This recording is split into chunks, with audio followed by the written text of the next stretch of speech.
This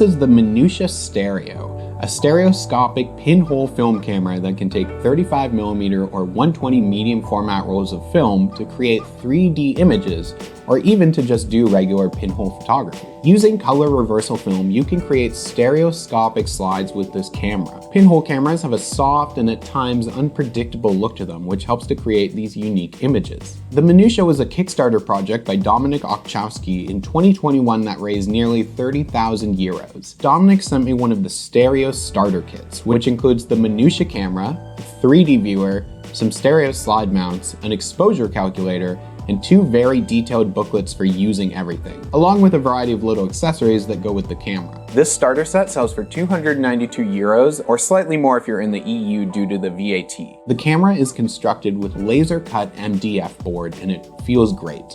With the camera, there's also different viewfinder attachments based on what you're shooting, masks that go inside of the camera, a guide for the sprockets if you're shooting 35mm, and pieces for positioning and taking up the film. When using 35mm in the camera, you're able to choose the position for the rise or fall using either a 1/2 or 1/3 spacer when loading to decide the framing of your roll. The camera allows for either square or panoramic shooting with 35mm, and I loaded a roll of Velvia 50 into it for making square stereo slides. You need to insert this piece that guides the sprockets for 35mm and allows you to hear a click when you advance the film. Once you've loaded your film, you replace the back of the camera and it's held into place with some strong magnets. There's also a little piece that slides into the top which prevents it from opening again.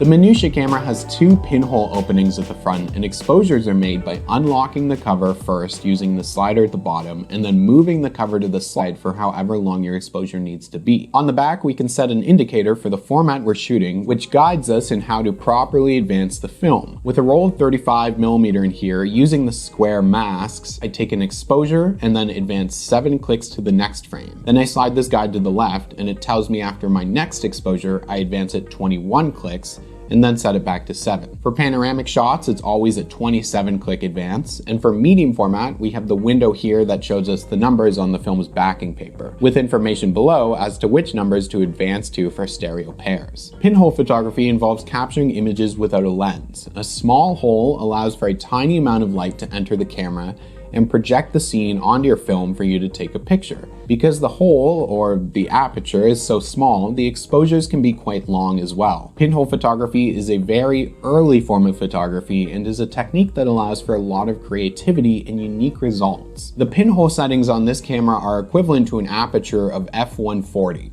So it takes a bit of calculating when determining how long to expose for. The exposure calculator I found was very useful to have with me along with a handheld light meter. It's not necessary though, because you can do just some math in order to calculate the proper exposure. But with this little calculator, I would meter for an exposure of f8 with my 50 ISO film, and then dial that into the calculator for a corrected exposure time on my stereo camera. The camera also has a Sunny 16 guide on the bottom for 100 ISO film that you can use for a looser exposure estimate. Pinhole cameras really are about experimenting and maybe not hitting the exposure precisely though. For composing a scene, you put in the correct viewfinder attachment and then line up the little spikes through the proper holes. This gives you the correct frame of what you're actually capturing. Stereo images work best with subjects that are close to the camera so that the change in perspective is obvious. Further away subjects, such as this landscape, doesn't always work as well because the perspective doesn't change much between the frames. For subjects that are really close though, you'll want to try shifting the camera between exposures so that the perspective change isn't so drastic that the images don't combine well.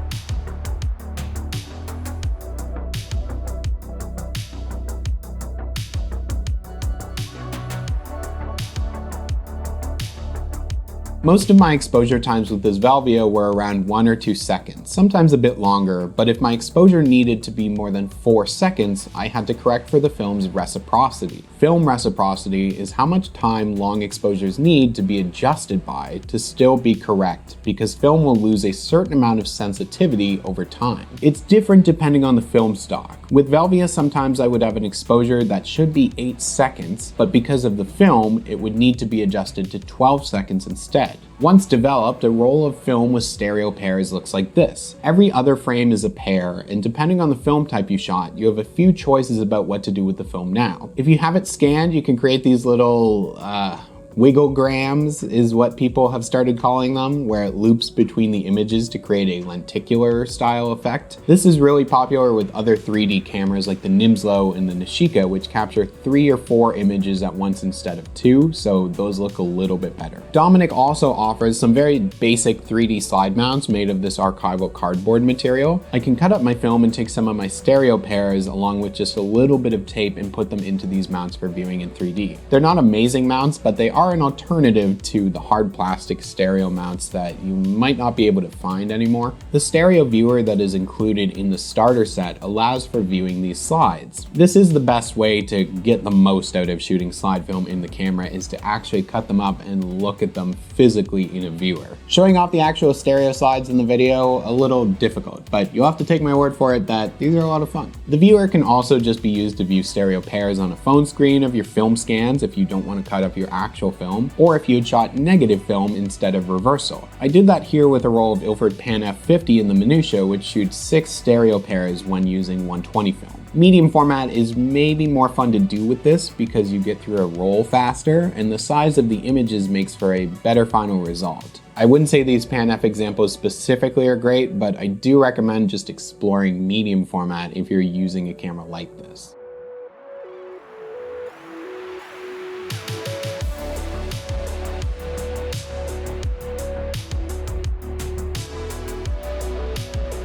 By placing the 2 frames beside each other, you can also view them in 3D right now if you have any sort of headset or viewer for your phone.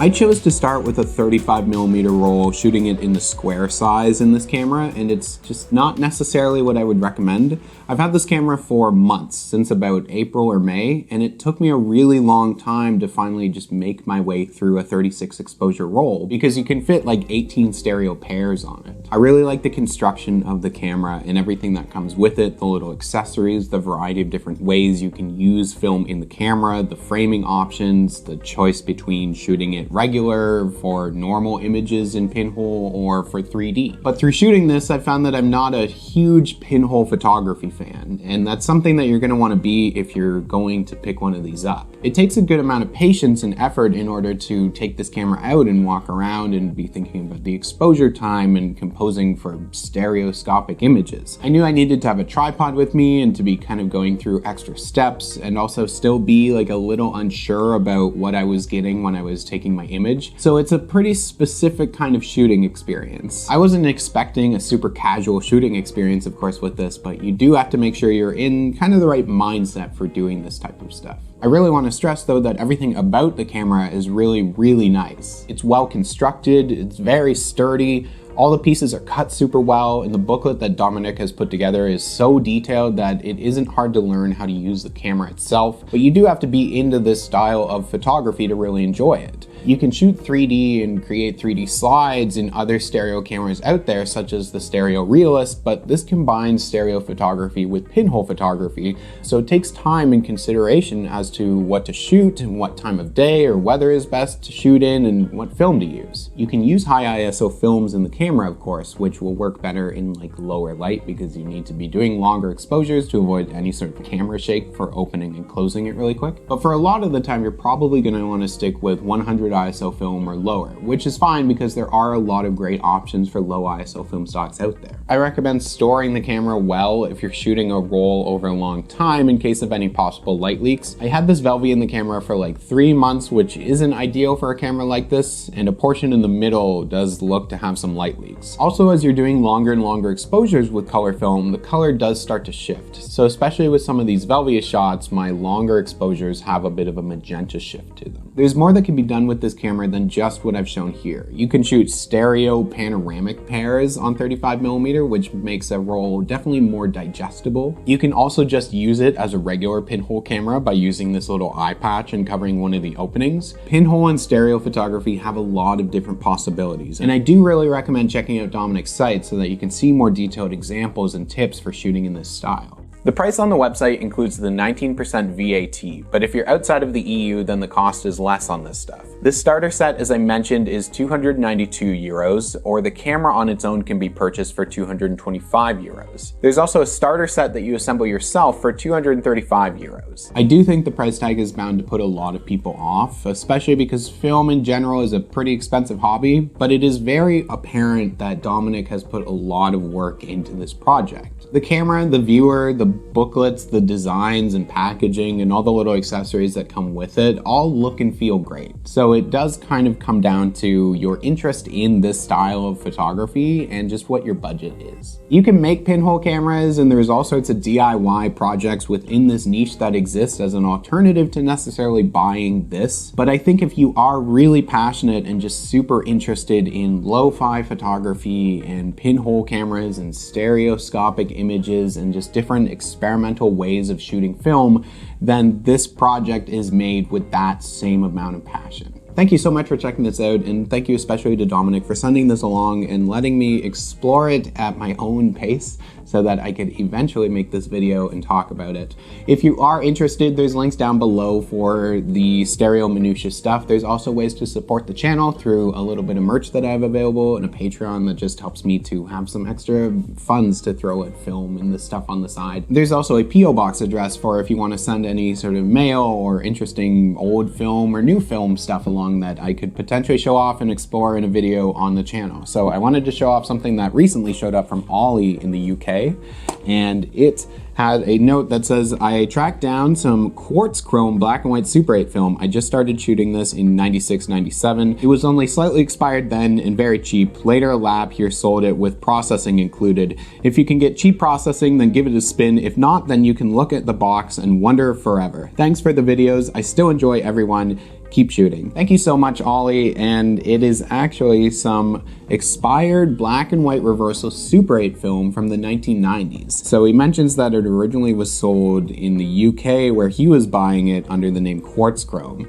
but I think originally this stuff came from the Ukrainian film manufacturer Sfema, which I don't think has made film in several decades, but you can find a lot of this older stuff that's expired and still kind of kicking around. So the black and white reversal Super 8 stuff I've never shot before, but I could still potentially try this out and see what results happen. So maybe at some point in the future, I think it would be really cool to shoot this stuff. So thank you so much, Ollie. Thank you for everybody who watches the videos, and I'll see you soon.